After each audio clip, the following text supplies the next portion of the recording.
Hey there everybody, it's Mike DiLisio, and today I'm going to be reviewing Petir. This is a trick-taking game. It's what's called a trick avoidance game, because in this game you don't really want to win the tricks, you want to avoid them. And so to play that or carry that across, they've got a theme of kittens and puppies that are scared of thunder. And if you've ever had pets before, you know that they don't particularly like thunder and lightning, and so they want to kind of go and hide. And so that's how they're kind of carrying this theme forward. Let me show you how it works mechanically. We'll head over to the table, and then once I've shown you that, come back here and I'll let you know what I think.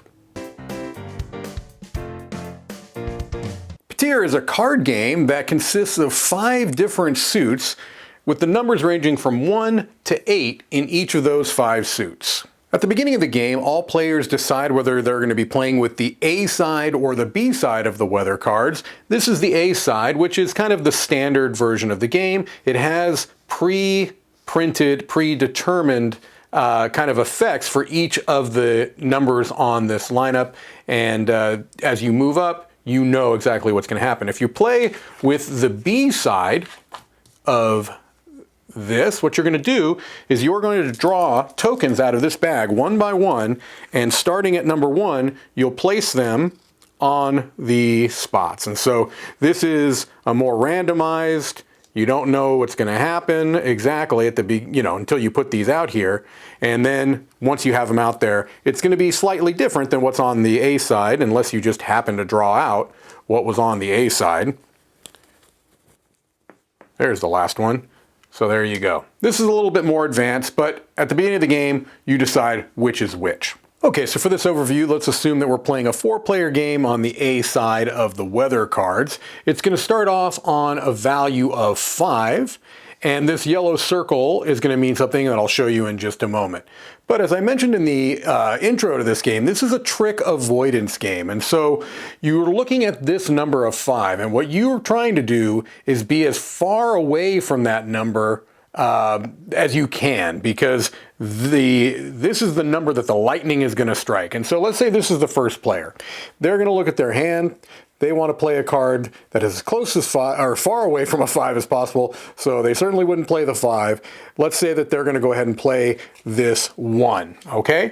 This is a must-follow trick-taking game, so if the other players have a card in this suit, they must play it. We come over here. They've got, a 5 and a 7. They don't love that, so they'll play the 7 and hope they can get away with it. Come back over here. Has to play blue if they have it. They do have that, so they'll play this 2. And then finally, the last player has to play blue if they have it.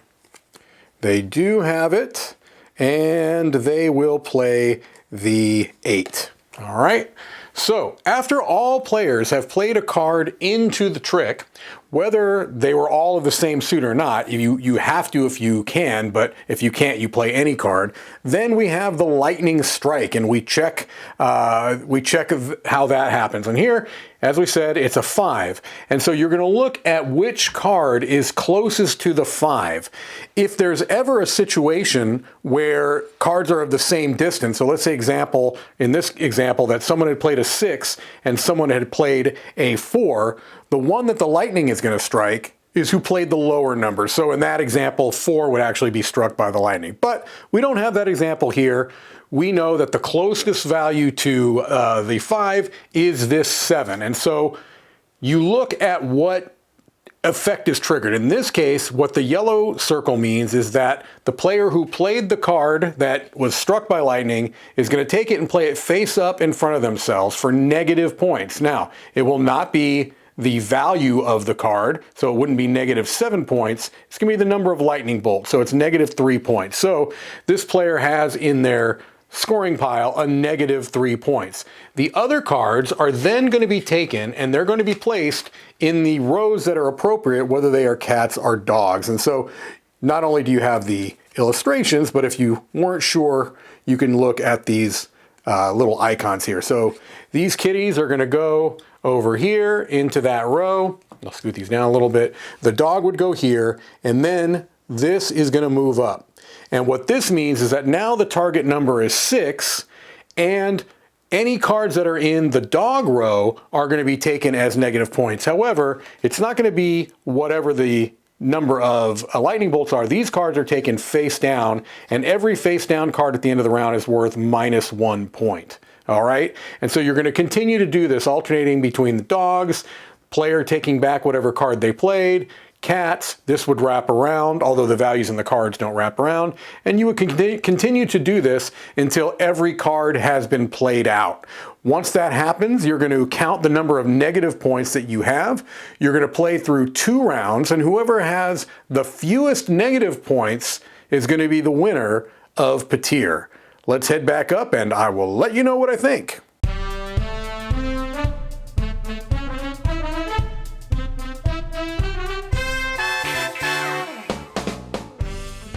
All right, so there you have Petir, a game with just adorable art. This is something that has kind of been a bit of a hallmark here with this design and artist team. You've got Leo with the design and Higowind, I hope I'm pronouncing that even close to correct, on the illustrations.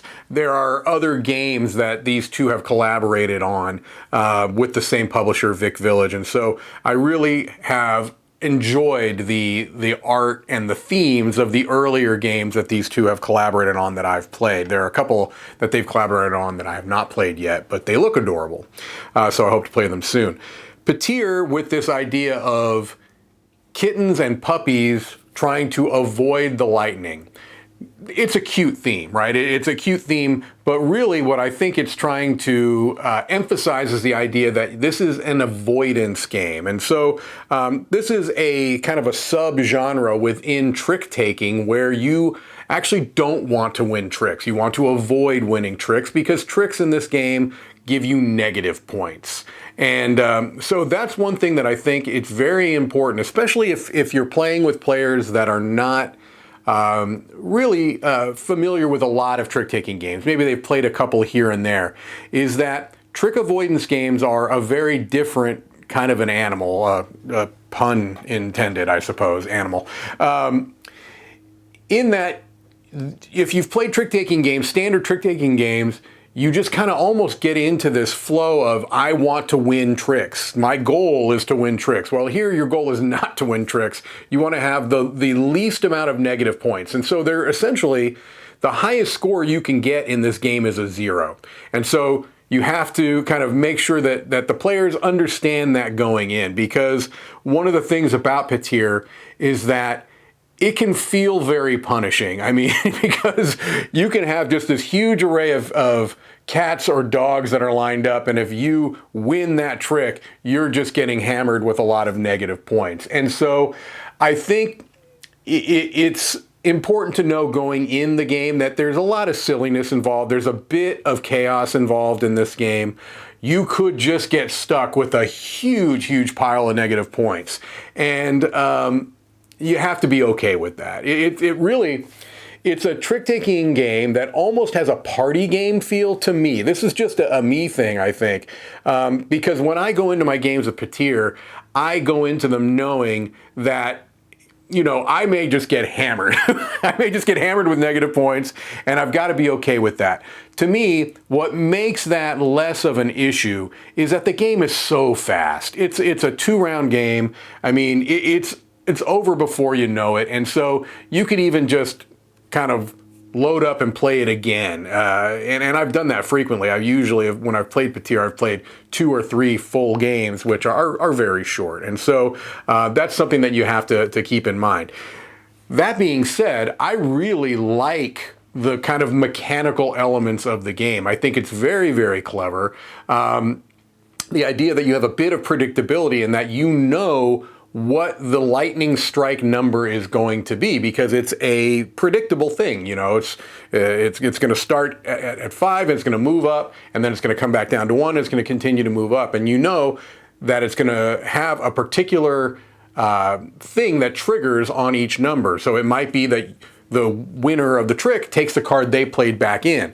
And sometimes that can be not so damaging, right? You know, if you happen to win a trick with a low number, that's not that big of a deal, because you can get higher negative points with those lightning bolt kind of cards. So you can kind of predict it, or this row, or this particular trick, we're going to be playing for the cats, and depending upon the amount of cards in that row, that could be a pretty consequential thing or not too bad. So I like the way that works. I like the predictability of that.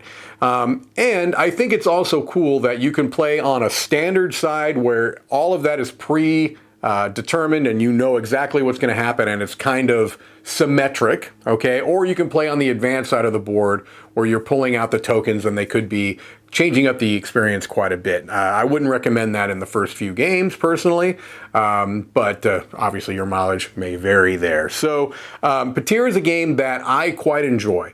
I'm going to be giving this a 7.5. But again, I do think it's important to emphasize that this is not going to be a trick-taking game for everyone. Trick avoidance, I think some people are going to repel themselves from that idea a little bit. They don't like the idea of, oh, okay, I'm trying to avoid winning tricks. I like the games where you want to win as many tricks as possible, and this, you want to win as few tricks as possible. That could be a little off-putting. The fact that, you know, you may just get a terrible round where you just pick up a bunch of negative cards. And, you know, that some people may not like that. For me, again, I look at this game in a more lighthearted, almost party game fashion, where to me that's just part of it, is that it's this thing of, oh no, and it happened, you know, it can happen to anybody, and so you just kind of take that as part of it. But I want to put it out there because I think some people may not like those elements. I happen to really like those elements, and so that's why I'm giving it a recommendation. All right, well, that's going to do it for me. This is Mike DiLisio, and I will see you on the next one.